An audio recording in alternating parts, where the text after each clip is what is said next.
ರಾಷ್ಟ್ರೀಯ ಆರೋಗ್ಯ ಮಿಷನ್ ನೌಕರರ ಪ್ರತಿಭಟನೆಯ ನೇರ ಪರಿಣಾಮ ಈಗ ಲೇಡಿ ಗೋಶನ್ ಆಸ್ಪತ್ರೆಯಲ್ಲಿ ಜನಿಸಿರುವ ಶಿಶುಗಳ ಮೇಲಾಗಿದೆ. ಸಿಬ್ಬಂದಿ ಕೊರತೆಯಿಂದಾಗಿ ಕೆಲವು ನವಜಾತ ಶಿಶುಗಳನ್ನು ಖಾಸಗಿ ಆಸ್ಪತ್ರೆಗೆ ಸ್ಥಳಾಂತರಿಸಬೇಕಾದ ಅನಿವಾರ್ಯ ಎದುರಾಗಿದೆ. ವಿವಿಧ ಬೇಡಿಕೆಗಳನ್ನು ಈಡೇರಿಸುವಂತೆ ಆಗ್ರಹಿಸಿ ಎನ್ಎಚ್ಎಂ ನೌಕರರು 10 ದಿನಗಳಿಂದ ಮುಷ್ಕರ ನಿರತರಾಗಿದ್ದಾರೆ. ಇದು ಆರೋಗ್ಯ ಇಲಾಖೆಯ ಬಹುತೇಕ ಕೆಲಸಗಳ ಮೇಲೆ ಪರಿಣಾಮ ಬೀರಿದೆ. ನವಜಾತ ಶಿಶುಗಳ ಚಿಕಿತ್ಸೆ, ವೆಂಟಿಲೇಟರ್ ಅಳವಡಿಕೆ, ತೀವ್ರ ನಿಗಾ ಘಟಕದಲ್ಲಿ ಆರೈಕೆ ಸಹಿತ ಎಲ್ಲಾ ಕೆಲಸಗಳನ್ನು ಎನ್ಎಚ್ಎಂ ನೌಕರರು ನೋಡಿಕೊಳ್ತಾ ಇದ್ರು.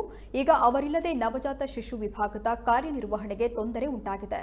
ಎನ್ಎಚ್ಎಂ ಹೊರತುಪಡಿಸಿ ಇತರ ಸಿಬ್ಬಂದಿಗೆ ಈ ವಿಭಾಗವನ್ನು ನಿರ್ವಹಿಸುವುದು ಕಷ್ಟ ಸಾಧ್ಯವಾಗಿರೋದ್ರಿಂದ ಬೇರೆ ದಾರಿ ಕಾಣದೆ ಎರಡೂ ಆಸ್ಪತ್ರೆಗಳಿಂದ ನವಜಾತ ಶಿಶುಗಳನ್ನು ಖಾಸಗಿ ಆಸ್ಪತ್ರೆಗಳಿಗೆ ಸ್ಥಳಾಂತರಿಸಲಾಗ್ತಾ ಇದೆ.